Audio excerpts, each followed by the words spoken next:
Oh, hi Andy. It's Donald here. I'm just gonna start getting to my video for the 10 projects and God be with me. Before I begin, a couple housekeeping items. If you see me looking up, that's because of I have a second monitor screen that I'm using to go over my code. That's what I'm currently sharing. And like my main computer is down here, the camera. So I'm gonna go in kind of like back and forth. So hopefully that doesn't keep you off too much. And yeah, let's get into it, man. Kind of nervous, but hopefully this goes well. Um, I think there's something I'm forgetting to add if I continue. Yeah, so like I would go slow with this video the way I'm speaking. I'll try and like slow my pace down. So when you're playing the video, you can like play it on 1.5 speed or like 2 speed, and you can still kind of like understand what I'm talking about in a, it's easy for you to watch because I know I like to talk too much and there's so much I want to tell you that I did and I don't think I'll have enough time. So yeah, I'll try and shorten it as much as I can, but the video would, I'm guessing, probably at least 20 minutes, I'm guessing. So that way, if you watch it on double speed, we can cut that down to 10 minutes. So yes, I will try to be speaking this way, which is very slow, but please bear with me. Okay, let's get started. So who am I? I'm a student in your class. My name is Donald. I'm here to present my work for my 10 project, and my 10 project is directly related with what I'm doing for my final project in design. And that's what we're doing there is we are trying to track the sun using, sun sensors and like an actuator to move the rack up and down. And for that, we need data from the sun or like some form of way to determine the sun's position. So currently at the FSDE, they have a sensor, an irradiance sensor that measures direct irradiance from the sun. This sensor is able to measure the direct nominal irradiance, which they call DNI. It can measure direct horizontal irradiance, which is DHI, and it can measure global horizontal irradiance, which is GHI. Now there's so many DN, DHI, and blah blah blah. But basically, what that means is like as the irradiance comes down to the earth from the sun, which is what the solar panels are able to absorb and like translate to voltages. The irradiance is split into three. The DNI, I'm sure you know this, but hey, I'm just gonna say it anyway. DNI goes straight down to the panel, and the DHI reflects off from like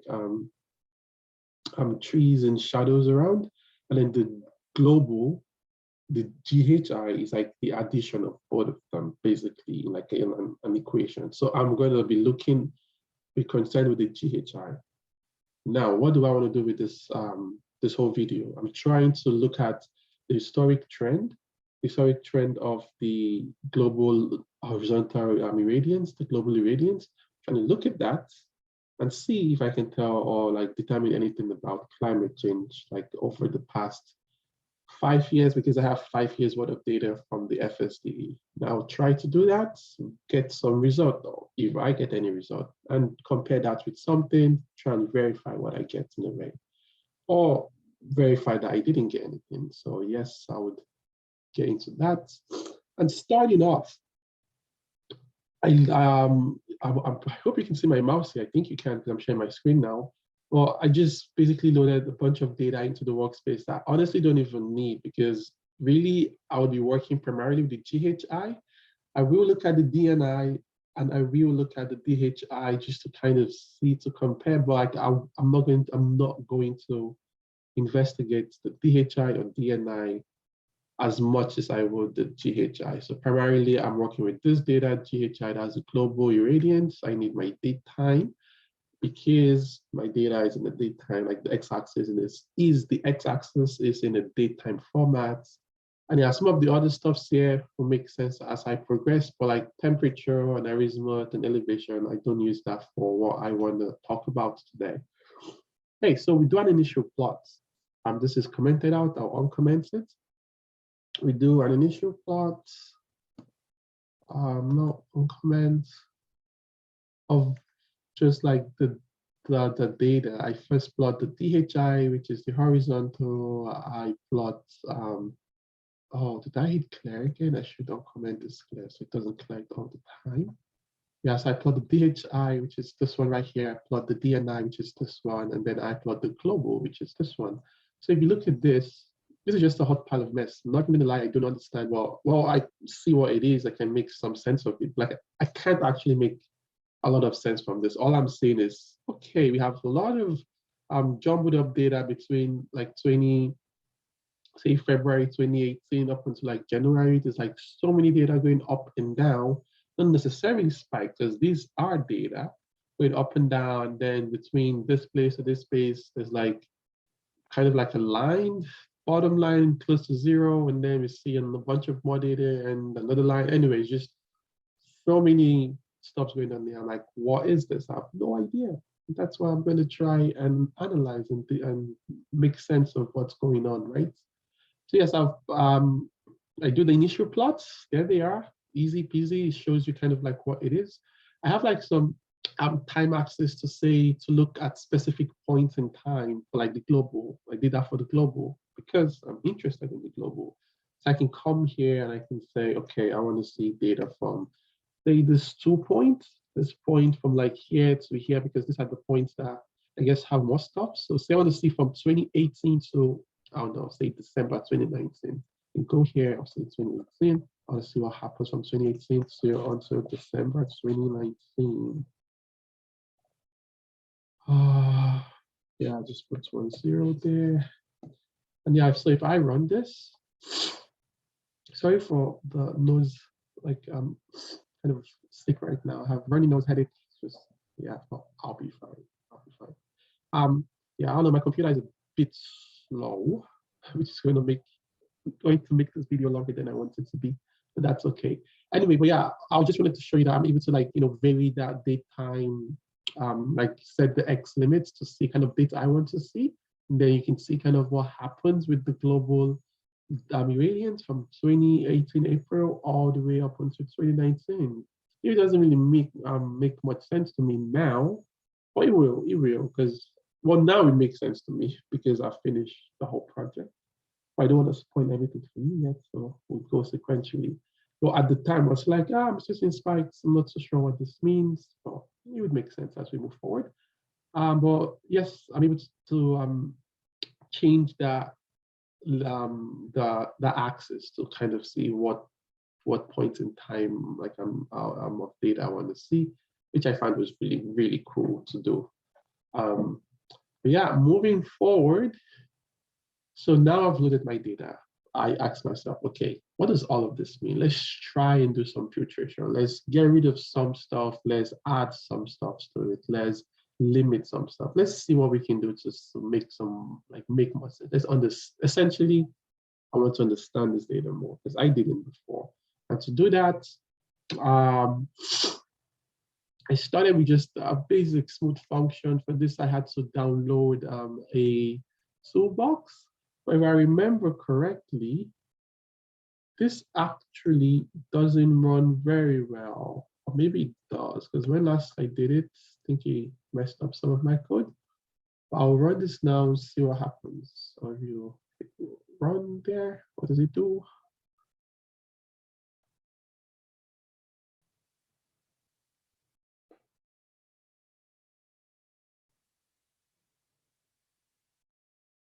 Oh, sorry. Well, this wasn't really plotting anything now, was it? The plot is this. I need this before I can plot it. So if I uncomment this, and yeah, just plot this. Let's see what I get.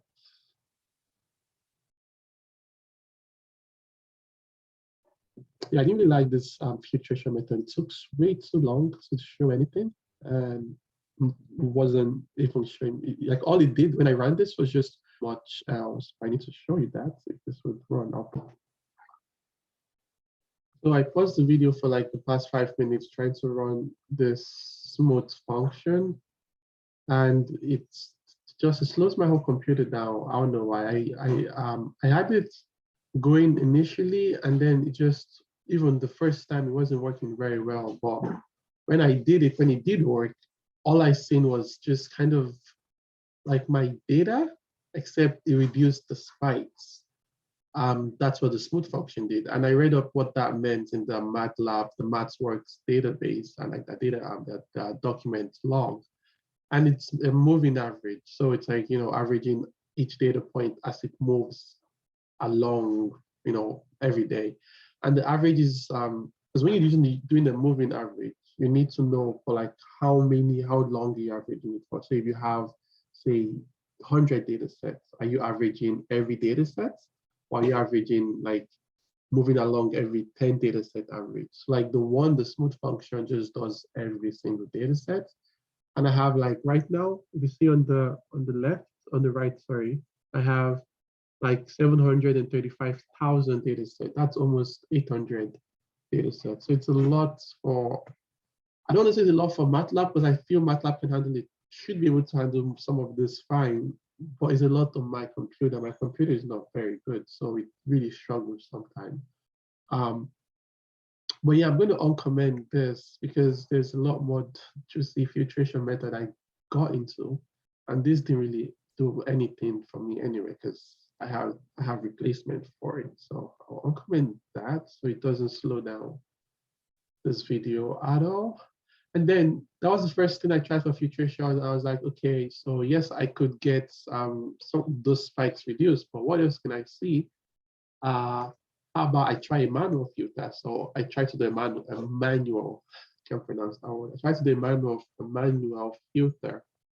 And to do the manual filter, I essentially just seen my data. I was like, okay, so there's a lot of, if I go back up here to the GSS, yeah, I'm just gonna go back to seeing the full thing. So there was like a lot of values I didn't want, like zeros in the data set. There was a lot of negative ones. It's just a lot of unneeded data, really. So I was like, can I get rid of all of these data points that I do not want? And the answer was yes, I could. Just hold on, let this back up. There it is. Yeah, so like I want to see data from like upwards of 400 irradiance, or upwards of 600 irradiance, or upwards of 800 irradiance, and that's what the manual filter kind of like offered me. So with the manual filter, if I uncomment this, Control C, and if I run this, if my computer can keep up, because it's dying. Yeah, so yes, so I have like in my data sets, my date time is stored in something I call date time, just have like a different uppercase, so it's not the same as the MATLAB one. So I just said for every GHI greater than 800, store it and store the date time for those data range, and I came in, but I came for another variable called FGHI, which is just every GHI more than 800. I'm not going to explain the code, but what I'm doing here is just like going in here and like cutting out points in this data I want to see. So I want to see what I'm trying to do here is see all the data sets that is greater than 800. That is between basically 800 to 810. So everything greater than 800, but less than 810. So like that'll be data values from like here, this point, to like this point. And not to be surprised is what it looks like. But that's still not enough. Like, look at that. It still doesn't mean anything to me. It's just lines and spikes, not spikes, actual data. I still don't know what that means. Oh, excuse me, I'm really not feeling well today. So so let's keep on doing some filtration, see how well we can get this data to look like. So I came down and here, I should uncomment this. I tried to do a space filter, as funny as that sounds. And what that's trying to do is, so I looked at my data, I'm like, okay, there are all the spaces. Can I eliminate that? I was like, I want to get rid of those spaces. I don't like seeing that. it doesn't even tell me anything. Like, I have no idea what that means. I was like, what does this space even mean? Can I get rid of it? Can I not? Well, let's try. And I did try. So what I did was I probed for date times of those spaces. So like this first line would be probing for like the first two empty space here, and the next line probe for here, and the next line probe for here. And I tried to like go to my date. So I came here, control, see this? Came here and I went to like my time data set, my where I store my time values and the irradiance values. And I tried to eliminate those times, but it don't actually do anything. Because like, if this was say a numerical x-axis, I not could, I will theoretically be able to just cut out x values away and plot them. But because it's date time, actually, I don't think I might be able to even do that, because thinking about it, in the x-axis, I'm saying go plot data values from 2000 to like 2022, and then I'm trying to cut out like the spaces in between where I don't have any y values, but then I can't cut that out from the x values, or maybe there's a way to, I just couldn't figure it out. But what I tried to do was like manually get rid of those data sets there from the date time, just like eliminate them. But when I did that, it still had them there. It didn't really do anything. So I was like, well, that didn't work. But why do I even have the space in the first place, right? Like, why is there spaces there? Theoretically, if you are measuring irradiance data, there shouldn't be any space anywhere. Like, there should always be an irradiance data. It could be like -1 for certain times of the day, but not for a full day, because the sun, since I was born, I've always rose from the east and to the west, and will continue to do so, hopefully. But yeah, so looking at this, the spaces was a bit confusing. So I went back to the data set, looked through them, like look for those dates that there was this jump. I found something interesting. So if you see here, the date time here is 90s. The first jump was from, there was a jump actually. So there was a jump from 2019 December, 12th of December, and then the next time we had data was like August 8th, 2020. So this is post-COVID. So what I have a feeling, you know, when COVID happened, the whole university shut down. I'm guessing the census too went down, so they weren't able to really record anything.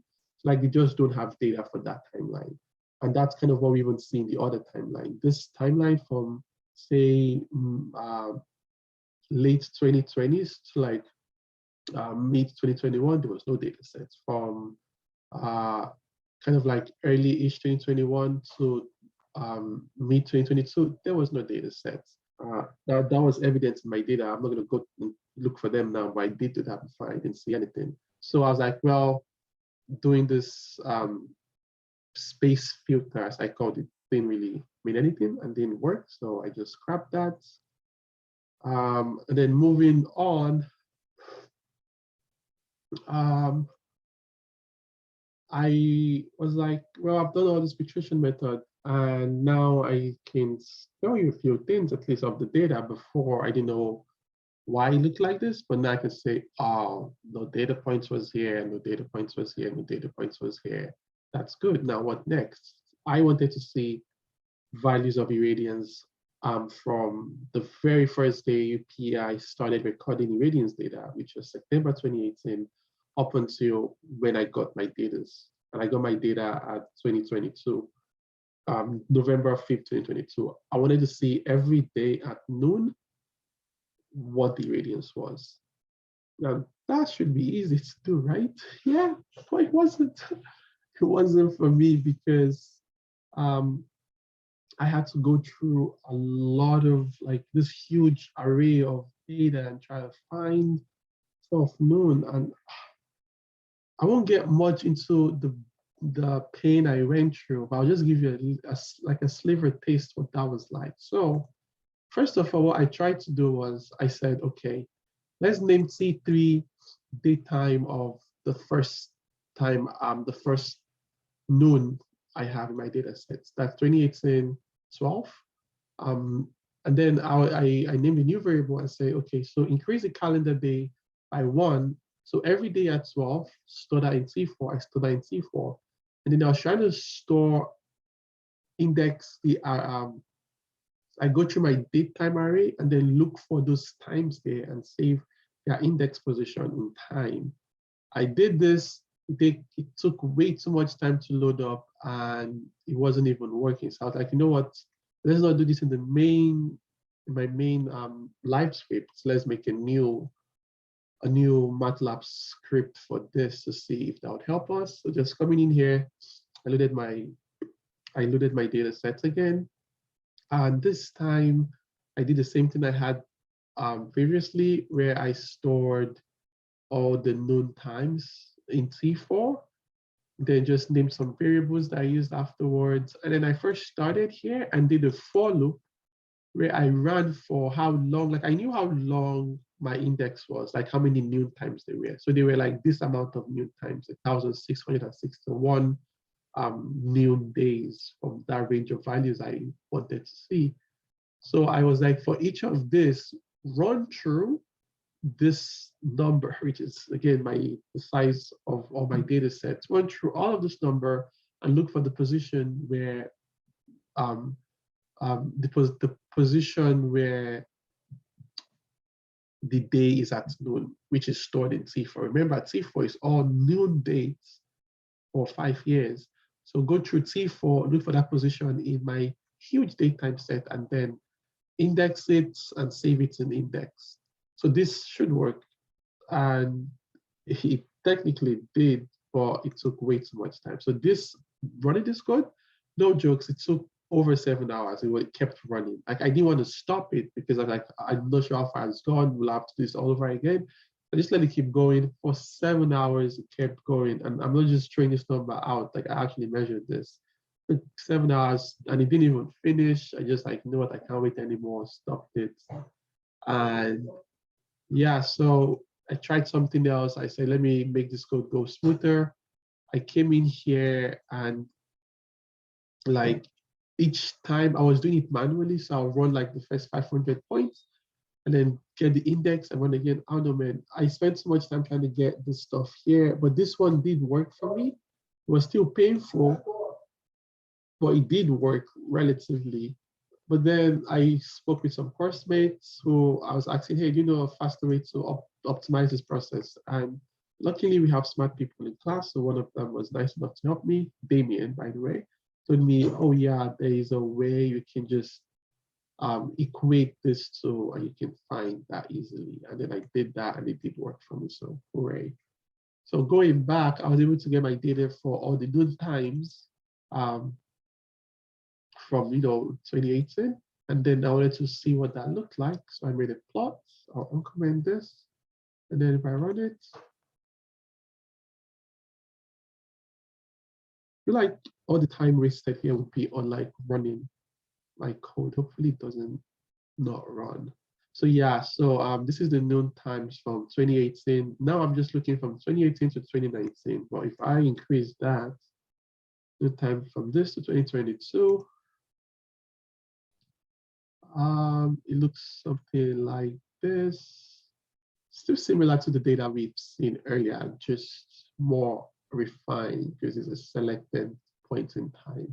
So if you look at this, it's very similar to this, very similar to this, except now we can make more sense of this, not completely, for some sense. So we're still seeing those spikes. We can see like kind of like a sinusoid going on here. Then this point is when there was no data recorded due to COVID.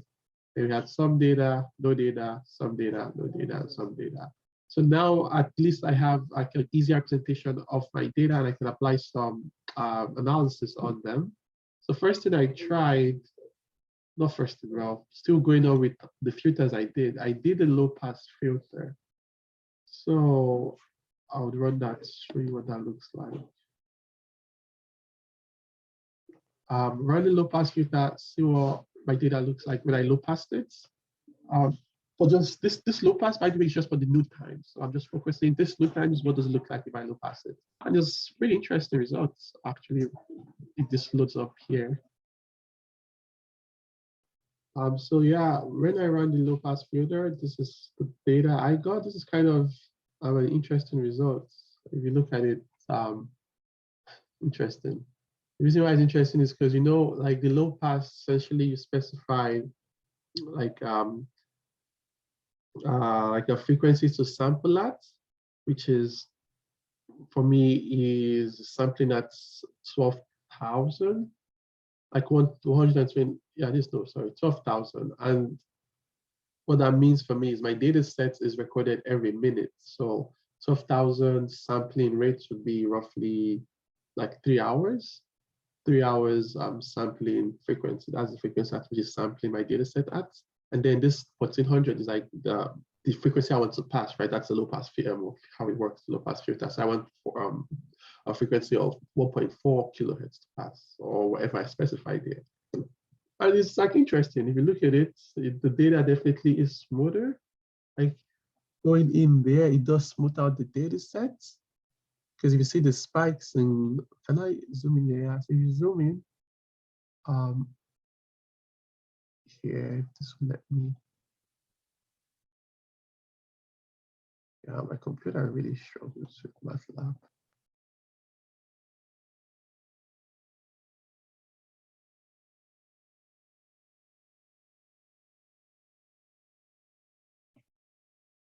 It's not letting me, but just visually looking at that, you can see the yellow, which is the orange, I mean, which is the filter data, looks better than the blue. But that's just all it is, just looks better. And then I applied more filters to this just to see what that looks like, which I'll run quickly. I know I'm getting a bit late with time here, so I'll try and go faster just because of time constraints. So the next one I tried was doing a moving average. Unlike the smooth function I spoke about earlier, this moving average that I have here actually does work like a lot better and doesn't waste as much time. So if I run that, okay, gotta load and load and load. Yeah, my computer is so slow. So I'll have to be pausing this while it's loading, so I don't waste too much time waiting. Yeah, I'm continuing on with more filtration methods to the data. I made a moving average that averages my data points every 12 data sets it gets from like the area of data I have. And if you look at the result, this looks a lot more better than like all those spikes. Like it's still not smooth, but it's a hell lot more smoother than what I had before, and than the spikes, which is good. Doesn't mean the smooth data tells me really anything, because it's just putting out data that means something, because this spikes is actually what the irradiance measured. Or maybe it's not, maybe there's an error with the sensor. I'll try and verify that at the end of this video. Anyway, moving forward, I'll uncomment this. Again, I'm going to pause this quickly while I run the next line of code. But the next line of code is just another moving average I applied to it. Yeah, so one sec. Yeah, so it's me again.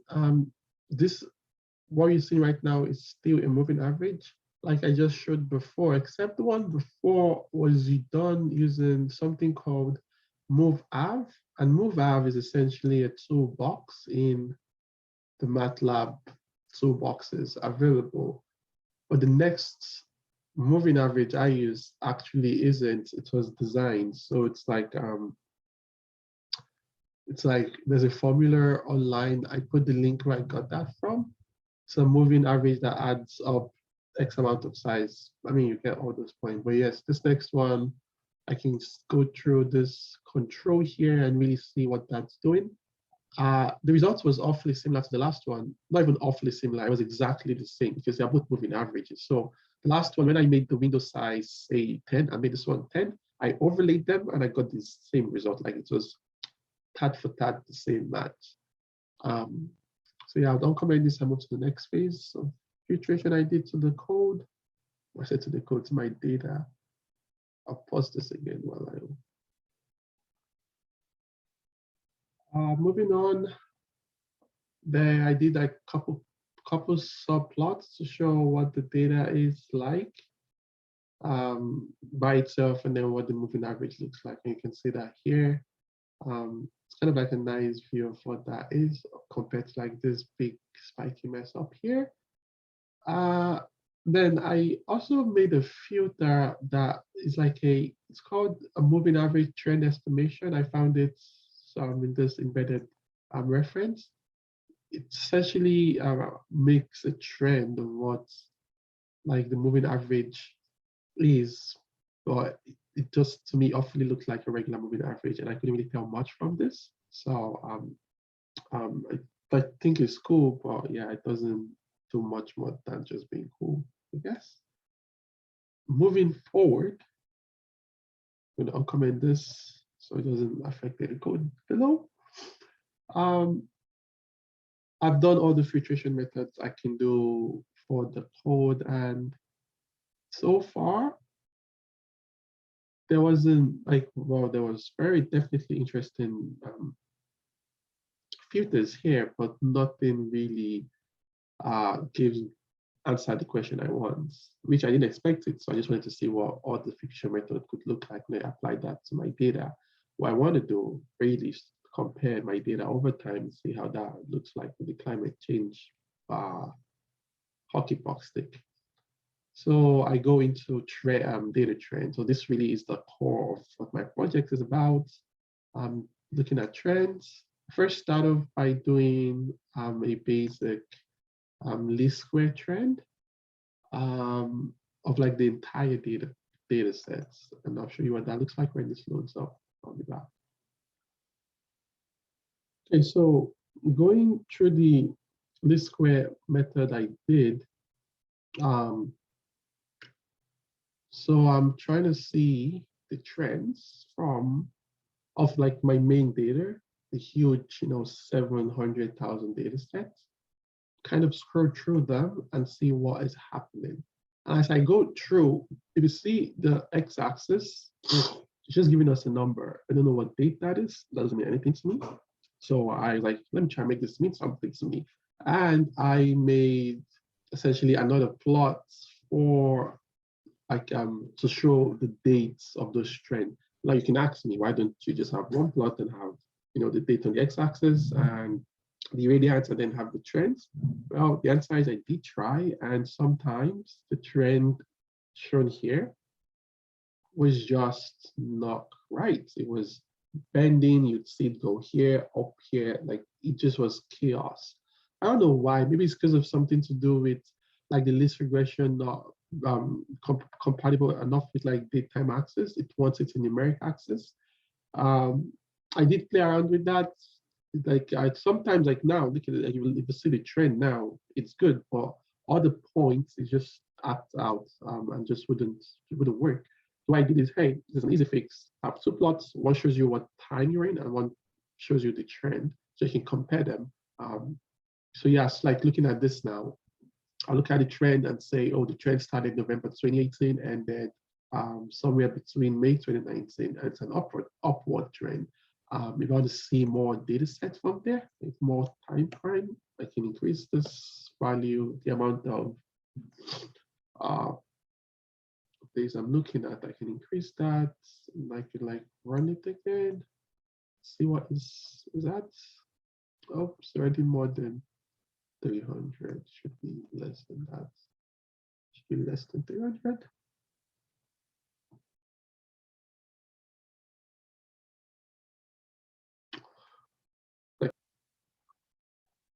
Okay, now, so you have increased the amount of times I want to see. So before I was looking at, say, 100,000 data points, which would be that number divided by however many minutes is in the day to see how many days that is. But the more it is, the more in time I can see. So I increase that number, and now I'm able to see trend from July 2018 to 2019. And as you can see there, it's like a flat line, right? It's just flat there. Now that's something, that's a trend. I can compare that with something else, say the solar the hockey puck stick solar's climate change data and see what that means. Does it even align? Does it just not mean anything? Would investigate that very soon. I'm going to go very fast because this video is already getting too long, but like I'm happy with this. I can see a trend of, say, from July 2018 like to July 2019, a 1-year trend, and I can see, okay, it stayed relatively straight. If you look at that trend here, it's relatively straight. There's been no much changes in terms of irradiance data that we're getting. And yeah, I was really happy with my work here. Moving forward, I also did just like the trend for noon, like or you know the noon time. I can't pronounce noon, like 12 p.m. of every day from 2018, whatever. I got those data points, and I also did like a trend on it, and like that's what this is showing. Same thing as just for the noon times. And again, as you can see, from July 2018 even up until July 2020, we are seeing kind of like a straight trend. So there isn't much like increase. And I didn't really expect there to be because I don't have enough data, enough range to kind of see that change. But it is definitely interesting to see this happen with the data I have. And yeah, that was all for like my regression. I did, like I did change this a bit, see what happened, play around, and see, what trends was going on. But the next major result I was able to get, and I find it very cool, I think you'll find this cool too, was I came here. Don't ask me what this will ask me. This line of code here is essentially I tried using another way to do list regression using Gauss fits. Like the function I found and downloaded online. Played around, didn't really get it to work as I wanted, so I just abandoned it. Oh yeah, by the way, this is what I was talking about. Where let me make sure this is recording. Yes, this is what I was talking about. Where like you see how this is just straight, like the trend is straight. But in the daytime axis, so I have the two graph. I can see where it starts, which is somewhere here. I can see that's January 2019, and I can see, okay, it kind of ends at like, there's a dip here, it curves off somewhere here, January 2021, and it's a downward trend, right? I can see, okay, so from 2018 to January 2019, at noon time, this is not the general thing, at noon times, there's a trend down, right? Looking at what 500 days. By the way, we'll move past that to the interesting points you can't wait for me to talk about. And that is called a D trend. So I came across the D trend that helps you kind of show the trend of your data along its lifespan. So however long your data is, the D trend will kind of give you what that looks like. I did the D trend and I plotted it against my noon values, so just to see the data trend for the noon values, so PM values. And yes, this is what that looks like, straight. So from 2018 all the way down to 2022, we have like a straight trend. There is no ups, no downs, just straight. And that's the result I got. Does this tell me anything about climate change? Hell no. It doesn't even come close. But that's the result I got. And I didn't want to end this there. I was like, I should do something more. Maybe try and verify these results. Look at something else to see if this is correct. So how can I verify the result? What I did for that was I reached out to, I tried to get data, an Irradiance data from another source to see maybe the sensors they have in the faculties, or maybe it's not working, or maybe it has so many noise in it. Let's see something else, see if I see the same thing. And what I did is, there's this in government, the Canadian government website, they have a list of companies you can reach out to get solar data, like historical solar data from 1998 even. And I reached out to this company called, what is it called? Solar Everywhere. I'll show you kind of like the email of what that was. So if you go here, was the email I think it's them getting back to me. I sent them an email asking for data. So they say, hey, Magna, blah, blah, blah, blah, blah, basically telling me how to get data from their website. So I went to the website, got data from 1998 up until 2002, November 30th. And yeah, I compared that with the data. That's saved here. I'll go through this quickly because I really am running out of time. I apologize, Dr.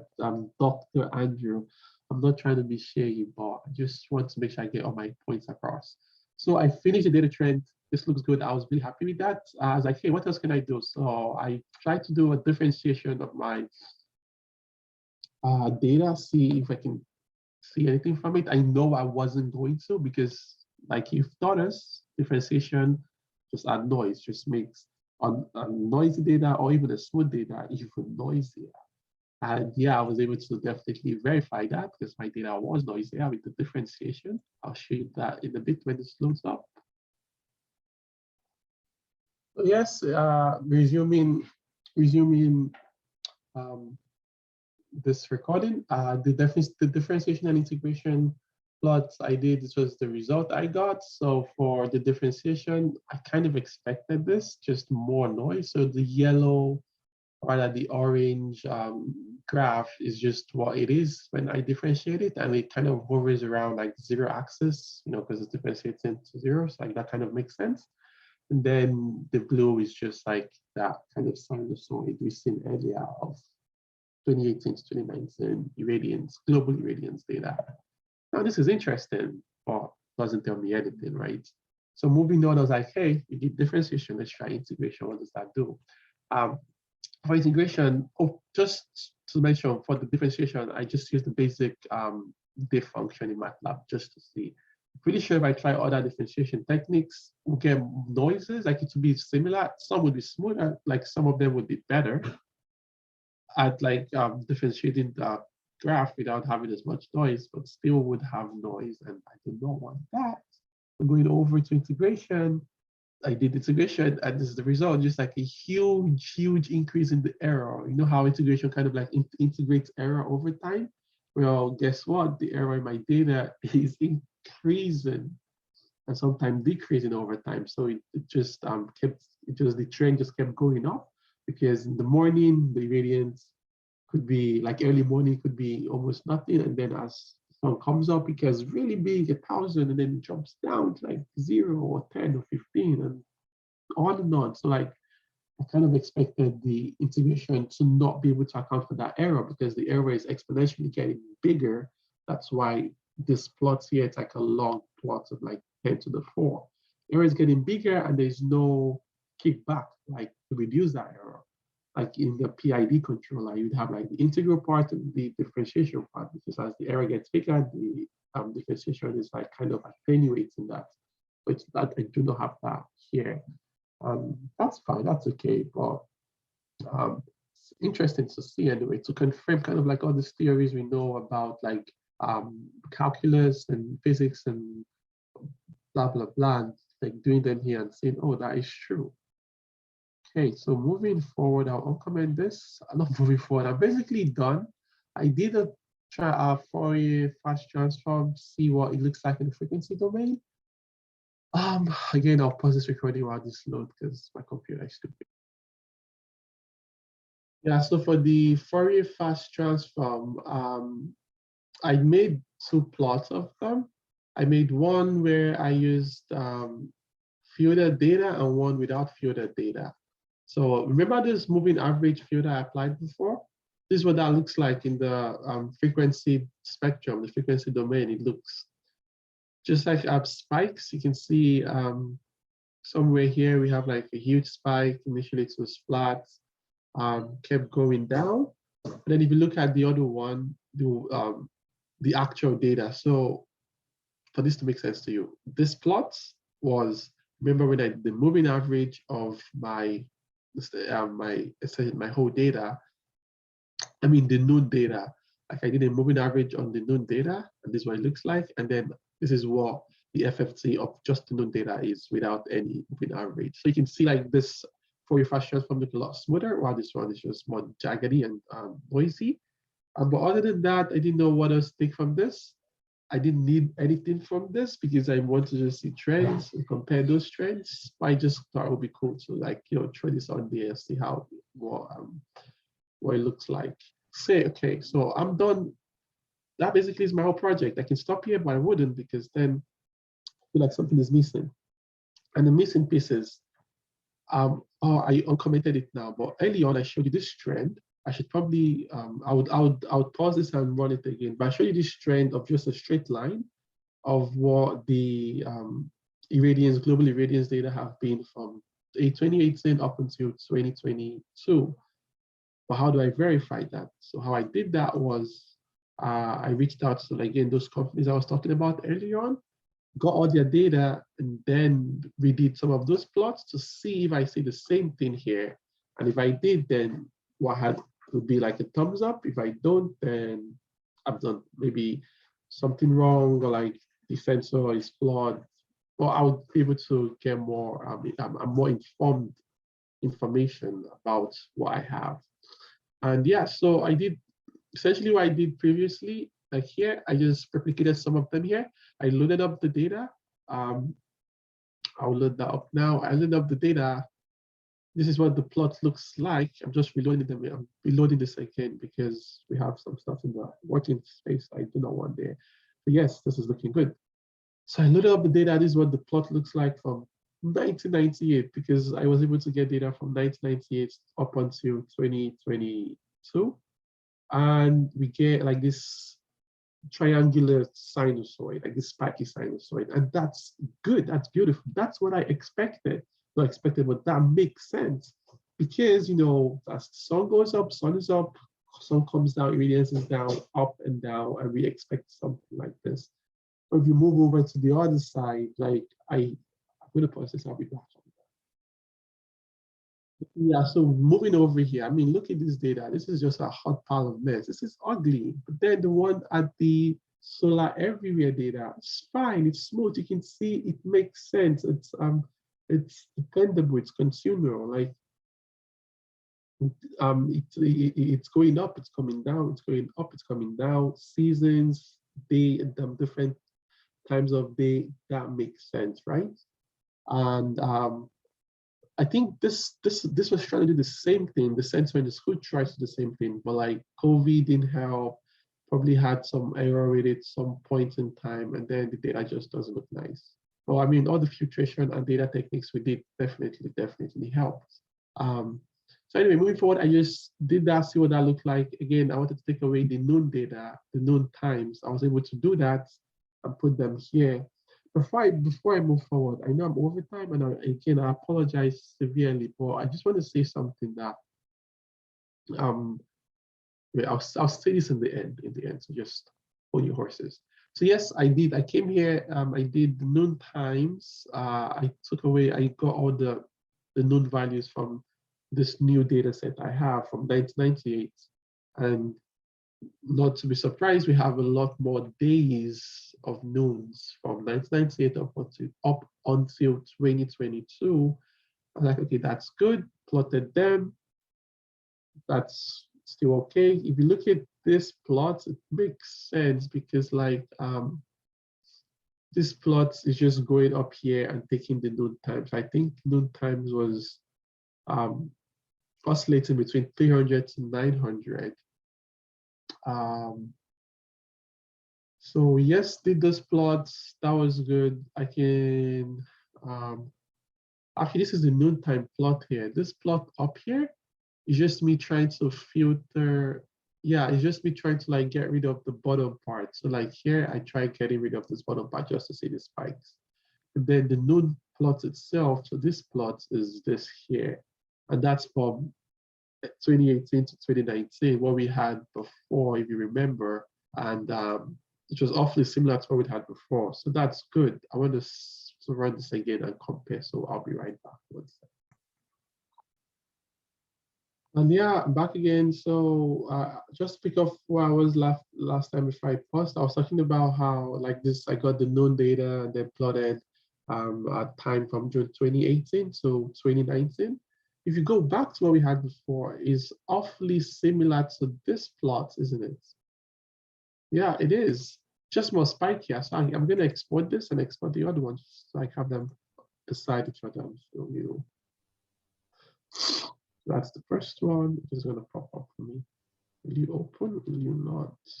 Yeah, this is the first one and the second one. So this noon time plot is the school's irradiance sensor. And well, definitely more spiky than this one. This is more smoother. Like this makes more sense. This is more whoops, whoops, whoops. But then again, I can't just say, oh, this is wrong. All I can say is the sensor seems more accurate with a lot less noise, and it seems to kind of follow a trend. There is a trend to it on how like the sun is rising and setting, which I'm more inclined to agree with more because the sun again isn't a foreign object, right? It is a foreign object, but like we've studied it countless times. We know its path, we know how it moves. So like the irradiance should technically almost be like similar to themselves each day, highs and lows and highs and lows. But like here, you see, it tries to do the same thing, but then there's some spikes here and there, and that would be something I would say that the sensor is not very good. Or maybe it gets more peak, and even if it gets more peak, it should be more consistent. So yeah, it's interesting to compare and construct these two different data sets, see the similarities and the differences. But I certainly did more with this. To wrap up this video, I did just the FFT of this, but that isn't as interesting as what I'm going to show you soon. I also did like a list trend on the solar everywhere data too. As interesting, but again, not nearly as interesting as what I'm about to show you. Yeah, you can kind of see like the list trend, but the most interesting part of this is like the trend. This, I'm not sure if we can say this well because of the contrast, but remember that D trend I spoke about before? This trend, that trend, D trend. Yeah, I did that for essentially again all the noon data from 1998 to 2022 and see the trend. And this is what that looks like, just a straight line like what we had before. So now we can verify that result is correct because it's the same for data from a more trustworthy and valuable source, which is solar everywhere data. So yeah, that's good. I'm done with this project. Just final thing I want to show you was if I have it here. I'm gonna pause this and I'll be back. So yeah, in summary, to summarize this up, I looked up just the hockey puck stick graph to compare and construct my data sets with them. Before I even do that, I knew I wouldn't get anything from it. The reason being, just looking at this data, this is a sinusoid data, right? The triangular sinusoid data, and the trend is going to be at the middle, right? So it would be almost relatively a straight line. That doesn't align with what the hockey puck stick is saying, because it's saying from 2000, and here is roughly where 2000 is. You expect like this huge increase, this steep line to occur, which technically is already occurring, but we don't see that here. This is just straight, which goes back to just understanding the physics of the sun. It comes up and down, and certainly in Calgary, they've been getting the same irradiance data up like roughly on average from the 1998 up until date. So I wasn't able to say, okay, global change, global warming is a thing. But what I can say is you can rely that the irradiance data is pretty consistent. So if you're buying a solar panel, you shouldn't be afraid that, oh, I won't get as much yield because of climate change. Because from this analysis, it's not going to impact your return on investment in the solar panel you'd buy. That's all I have for now, Andy. I'm going to stop this recording like in a minute there. I'm going to say all of this I really enjoyed doing them. It's just fun, playing around with functions and different syntax and ways to like tweak codes to get data from arrays and store them in big time and blah, blah, blah. But I really loved them. I had so many challenges in getting data. Like my biggest challenge, I had like 3 big challenges. First challenge was getting all of the Excel data from the like 1,000 Excel sheets, which I spoke to you about. And I even recorded myself just going through those data for hours. And then so like I spent the whole weekend just trying to get Excel data. I got like a bunch for my teammates, compiled them, gave it to them. But then I realized when I gave them wasn't from 2018 to today, it was from 2018 to somewhere in 2019. I needed like a longer one. So I spent just more time trying to get all this data, writing VBA macro code in Excel, so just spending time there. And I love doing, I didn't love doing it at the time, but I loved that I did it because I now know a, a little about how to program in macro code in Excel. It gave me a lot of experience there. Also, going back to the Solar Anywhere data, their data was stored very differently in Excel, so I was trying to extract that. And my experience before definitely helped, so I didn't waste as much time, but it still took some work. So I got those data, put them into MATLAB. And yeah, I know sometimes like when I tried getting the noontime array, that I had to make a whole new just like an M code just to have that working. When the array it took me 7 hours. It didn't work first try. I tried something else, still didn't work. I had to ask someone in school. Like this project was challenging in the sense that like it exposed me to a lot of stuff I want to do, but you know how, and tried, failed, tried again, failed, tried, asked someone, succeeded. But yes, I speak so much. I'm very sorry, Andy. I'm very, very, very sorry. Thank you so much for a great semester. I hope this video was good enough to portray my work, my final term projects idea, my work in it, and my take from the course. If there's any question, or if there's more you want to see, I'm definitely open to doing more to what I already have so far. Again, thank you very much. Have a great Christmas.